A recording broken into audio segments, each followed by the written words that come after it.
द्वादशो अध्याय। मैं 3 नेत्रों वाली दुर्गा देवी का ध्यान करता हूँ। उनके श्री अंगों की प्रभा बिजली के समान है। वे सिंह के कंधे पर बैठी हुई भयंकर प्रतीत होती हैं। हाथों में तलवार और ढाल लिए अनेक कन्याएं उनकी सेवा में खड़ी हैं। वे अपने हाथों में चक्र, गदा, तलवार, ढाल, बाण, धनुष, पाश और तर्जनी मुद्रा धारण किए हुए हैं। उनका स्वरूप अग्निमय तथा वे माथे पर चंद्रमा का मुकुट धारण करती हैं। वे बोली, देवताओं, जो एकार्चित होकर प्रतिदिन इन स्तुतियों से मेरा स्तवन करेगा, उसकी सारी बाधा मैं निश्चय ही दूर कर दूंगी।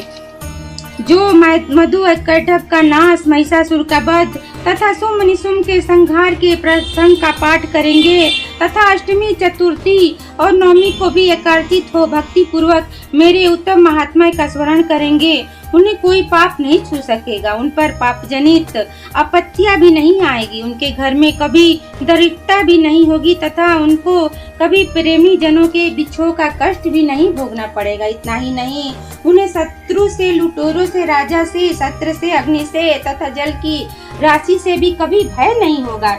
इसलिए सबको एकार्चित होकर भक्ति पूर्वक मेरे इस महात्मा को सदा पढ़ना और सुनना चाहिए। यह परम कल्याण कारक है। मेरा महात्मा महामारी जनित समस्त उपद्रव तथा आध्यात्मिक आदि तीनों प्रकार के उत्पातों को शांत करने वाला है। मैं जिस मंदिर में दिन विधि पूर्वक मेरे इस महात्मा का पाठ किया जाता है, उस स्थान को मैं कभी नहीं छोड़ती। सदा वहाँ ही मेरा सन्निधान बना रहता है। बलिदान, पूजा, होम तथा महोत्सव के अवसरों पर मेरे इस चरित्र का पूरा पाठ और स्मरण करना चाहिए। ऐसा करने पर मनुष्य विधि को जानकर या बिना जाने भी मेरे लिए जो बलि, पूजा या होम आदि करेगा, उसे मैं बड़ी प्रसन्नता के साथ ग्रहण करूंगी। शरद काल में जो वार्षिक महापूजा की जाती है, उस अवसर पर जो मेरे इस महात्मा को भक्ति पूर्वक सुनेगा, वह मनुष्य मेरे प्रसाद से सब बाधाओं से मुक्त तथा धन्य धार एवं पुत्र से संपन्न होगा। इसमें तनिक भी संदेह नहीं है। मेरे इस महात्म में प्रादुर्भाव की सुंदर गाथाएं तथा युद्ध में किए हुए मेरे पराक्रम सुनने से मनुष्य निर्भय हो जाता है। मेरे महात्म का स्मरण करने वाले पुरुषों को शत्रु नष्ट हो जाते हैं, उन्हें कल्याण की प्राप्ति होती है तथा उनका कुल आनंदित रहता है। सर्वत्र शांति, कर्म में पूरे स्वपन दिखाई देने पर तथा ग्रह जनित भयंकर पीड़ा उपस्थित होने पर मेरा महात्मा स्मरण करना चाहिए। इससे सब विघ्न तथा भयंकर ग्रह पीड़ाएं शांत हो जाती है और मनुष्यों द्वारा देखा हुआ दुस्वपन शुभ स्वपन में परिवर्तित हो जाता है। बाल ग्रहों से आक्रांत हुए बालकों के लिए यह महात्मा शांति कारक है तथा मनुष्यों के संगठन में फूट होने पर यह अच्छी प्रकार मित्रता करने वाला होता है। यह महात्म समस्त दुराचारियों के बल का नाश करने वाला है। इसके पाठ मात्र से राक्षसों, भूतों और पिशाचों का नाश होता है। मेरा यह महात्म मेरे समीप्य की प्राप्ति करने वाला है। पशु, पुष्प, अर्घ्य पुष्प, दीप, गंध आदि उत्तम सामग्रियों द्वारा पूजन करने, ब्राह्मणों को भोजन कराने से, होम कराने से, प्रतिदिन अभिषेक करने से, नाना प्रकार के अन्य भोगों का अर्पण करने से तथा दान देने से 1 वर्ष तक जो मेरी आराधना की जाती है और उससे मुझे जितनी प्रसन्नता होती है, उतनी प्रसन्नता मेरे उस उत्तम चरित्र का एक बार स्मरण करने मात्र से हो जाती है। यह महात्मा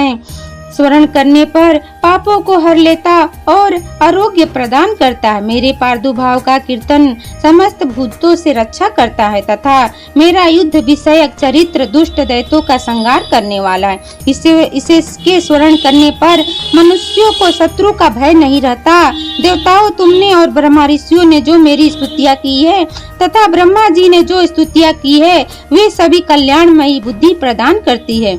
वन में, सुने मार्ग में अथवा दानवों से घिर जाने पर, निर्जन स्थान में लुटेरों के दाव में पड़ जाने पर या शत्रुओं से पकड़े जाने पर तथा जंगल में सिंह, बाघ या जंगली हाथियों के पीछा करने पर, कुपित राजा के आदेश से वध या बंधन के स्थान में ले जाने पर अथवा महासागर में नाव पर बैठने के बाद भारी तूफान से नाव के डगमग होने पर और अत्यंत भयंकर युद्ध में शत्रु का प्रहार होने पर अथवा वेदना से पीड़ित होने पर, किम बहुना सभी भयानक बाधाओं के उपस्थित होने पर जो मेरे इस चरित्र का स्मरण करता है वह मनुष्य संकट से मुक्त हो जाता है। मेरे प्रभाव से सिंह आदि हिंसक जंतु नष्ट हो जाते हैं तथा लुटेरों और शत्रु भी मेरे चरित्र का स्मरण करने वाले पुरुष से दूर भागते हैं। ऋषि कहते हैं, यूँ कहकर प्रचंड पराक्रम वाली भगवती चंडिका सब देवताओं के देखते देखते ही वही अंतर्ध्यान हो गई। फिर समस्त देवता भी शत्रुओं के मारे जाने से निर्भय हो पहले की भांति यज्ञ भाग का उपभोग करते हुए अपने अपने अधिकार का पालन करने लगे। संसार का विध्वंस करने वाले महाभयंकर अतुल पराक्रमी देव शत्रु शुंभ तथा महाबली निशुंभ के युद्ध में देवी द्वारा मारे जाने पर शेष दैत्य पाताल लोक में चले आए। राजन, इस प्रकार भगवती अंबिका देवी नित्य होती हुई भी पुनः पुनः प्रकट होकर जगत की रक्षा करती है। वही इस विश्व को मोहित करती हैं, वही जगत को जन्म देती तथा वही प्रार्थना करने पर संतुष्ट हो विज्ञान एवं समृद्धि प्रदान करती है। राजन, महाप्रलय के समय महामारी का स्वरूप धारण करने वाले वे महाकाली ही इस समस्त ब्रह्मांड में व्याप्त हैं। वे ही समस्त समय समय पर महामारी होती है और वही स्वयं अजन्मा होती हुई भी सृष्टि के रूप में प्रकट होती है। वे सनातनी देवी ही समयानुसार संपूर्ण भूतों की रक्षा करती हैं। मनुष्य के अभ्युदय के समय वे ही घरों में लक्ष्मी के रूप में स्थित हो उन्नति प्रदान करती है और वही अभाव के समय दरिद्रता बनकर विनाश का कारण होती है।